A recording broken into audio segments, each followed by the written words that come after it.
당연히 대안을 제시하는, 그리고 정책 정당으로 다음에 집권할 수 있다는 걸 국민한테 보여주면서 신뢰를 얻어야 하는 정책 정당으로서 돼야 되는 것도 또 틀림없는 사실입니다.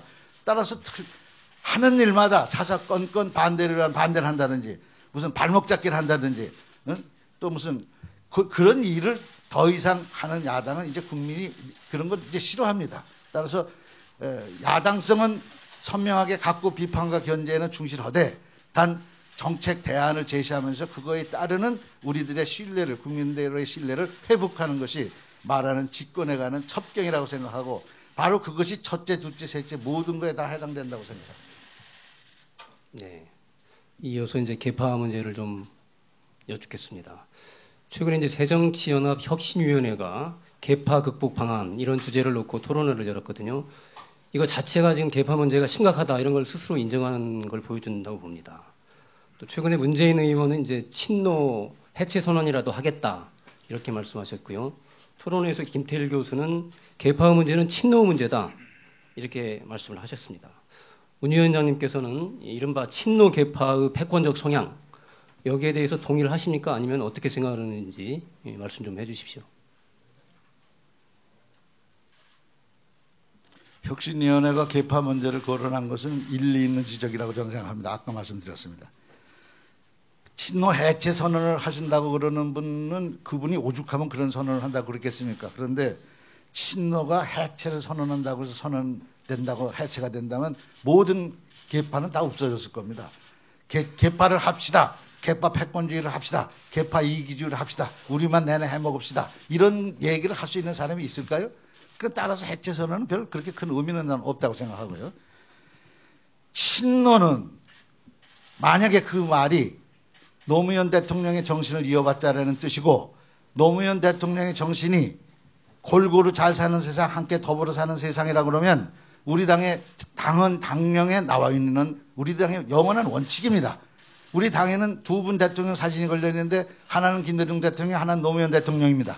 따라서 노무현 대통령의 그 정신, 더불어 함께 살자, 깨어있는 시민의식을 갖자라는 대목에 반대하는 의원이나 당원은 단 한 명도 저는 없다고 생각합니다.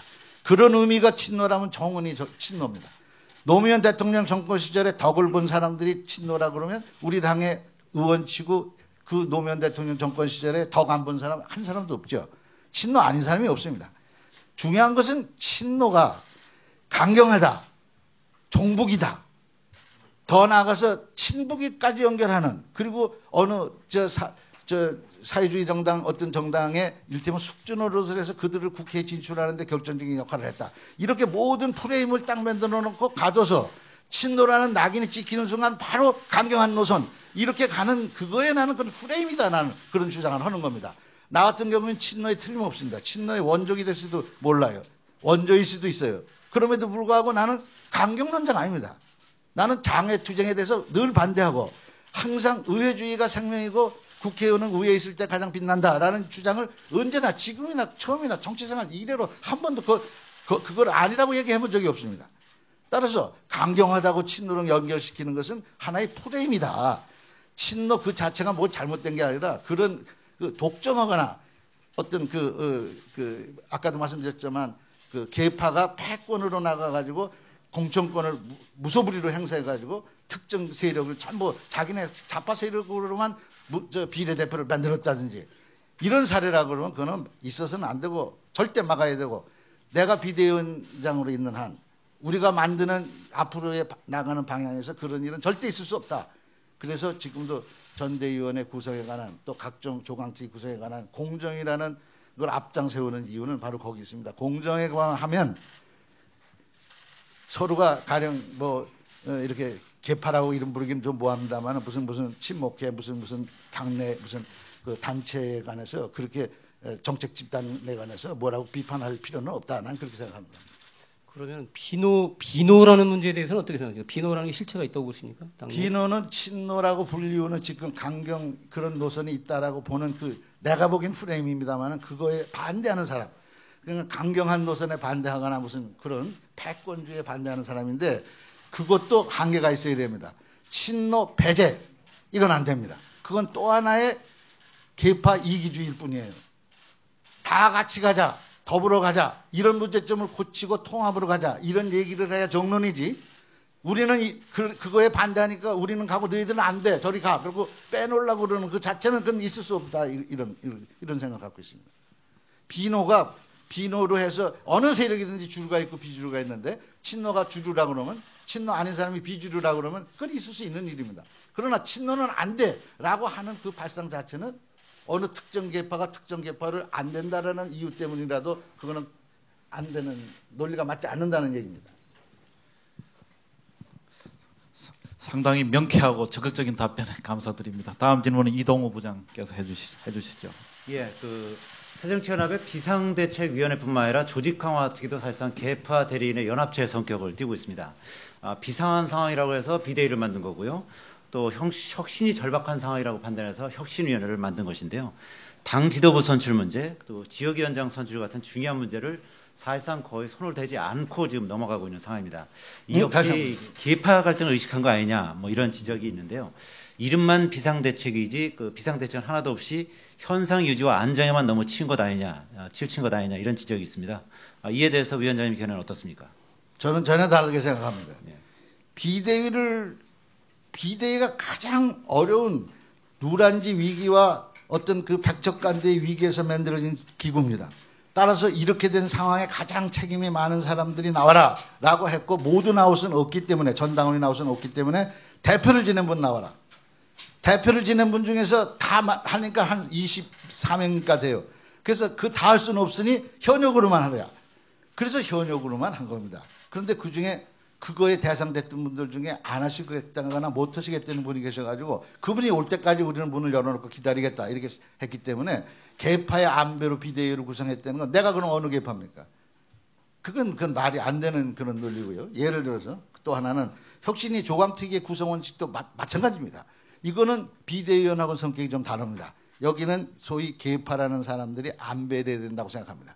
계파가 노나먹기라는 표현을 쓰면 이상해지지만, 계파 안배는 공정성의 확보입니다. 어느 특정 계파만 왕창 넣어서 친노로만 가령 총원을 다 구성했다, 그러면 그는 또 그거대로 공정성을 잃었다고 그러지 않겠습니까? 골고루 다 섞어서 놓으면 안배가 됐고, 안배가 되면 그건 공정성의 확보입니다. 나는 그런 원칙으로 배웠습니다. 김대중 대통령 초기에 지역 안배, 그럼 지역을 골고루 섞어야 된다. 계층 안배, 골고루 노장층을 조화롭게, 세대 안배, 이렇게 해서 안배가 공정성의 어떤 지름길이라고 저는 그렇게 생각하고, 그거에 조금도 차질 없도록 그렇게 만들었습니다. 그걸 논아먹기라고 한다면 할 말은 없습니다. 문 위원장을 이제 노무현 정권에서 그 청와대 비서실장 하셨는데요. 이때문인지 몰라도 겉으로는 중립을 표방하면서도 슬쩍슬쩍 친노계파의 의사를 대변하고 있다, 이런 지적을 하는 사람들도 꽤 있습니다. 특히 비노 일부에서 제기하는 대권하고 당권을 분리하자, 이런 논의를 원천 봉쇄하는 등 스스로 오해를 사고 있다, 이런 지적도 있습니다. 문 위원장이 비대위원장으로서 중립성의 추호의 흔들림도 없다, 이런 걸 증명하실 수 있겠습니까? 그 말은 아주 정확한 겁니다. 이를테면 문재인 후보가 대통령 후보니까 그분은 당권에 나오지 않았으면 좋겠다는 걸 전제로 깔고 있어요. 근데 내가 볼 때는요, 문재인 의원이 대통령 나오라는 법이 있습니까? 또 가령 정세균 의원은 대통령 나오지 말라는 법이 있습니까? 이건 전제가 잘못되어 있어요. 그런 프레임을 짜가지고 그걸로 틀어 맞추려는 의도밖에 안 되는 거예요. 이 말을 하려고 그러면 당권을 가진 사람, 예를 들어서 대표나 최고위원이 대권에 나오려면 현 당 대표나 최고위원을 그만두라, 이런 얘기는 있을 수 있습니다. 그런 논의는 당권 대권 분리 논리의 핵심입니다. 그것은 우리 당헌에 정해져 있습니다. 1년 전에 그만둬야 됩니다. 따라서 지금 이 비대위가 2년간 가갖고 3년쯤 뒤에, 훨씬 뒤에 만약에 대통령 후보가 누가 될 것인가, 그때는 그만둬야 됩니다. 그러나 지금은 전당대회 지금 시작해서 끝나면 2년이고, 그 2년하고도 1년 뒤에 있는 대권 대통령 선거에 지금 나가지 말라, 그거는 민주정서에서 있을 수 없습니다. 누구든 나갈 수 있습니다. 지금 현재는. 다만 그분이 대표가 돼서 요 다음 대통령 후보가 나오려면 2년 후쯤 저 임기 끝나고, 그때는 거론조차 필요가 없는 거예요. 그래서 나는 근본 원칙을 얘기하는 것이지 어느 특정 후보 편에 들어서 얘기하는 게 아닙니다. 우리 당헌에 대권에 나가려면 당권을 1년 전에 그만둬라, 이렇게 돼 있고, 그 당헌에 따르면 앞으로도 2년 뒤에 얘기를 지금부터 미리부터 나오지 말라는 얘기는 있을 수가 없습니다. 우리 당 당원이면 누구든지 최고위원 대표에 나갈 수 있습니다. 그게 민주정당입니다. 네, 윤리위원장을 외부에서 영입한다고 하셨었는데 아직도 영입이 안 되고 있습니다. 특히 지난번 대리기사 폭행 사건에 연루된 김현 의원 그리고 노인 폄훼 발언 논란의 서른 의원의 경우 이제 본인은 억울하실 수 있겠습니다만 국민 눈높이에서 봤을 때 당 지도부가 미온적으로 대처한 거 아니냐 이런 지적도 있습니다.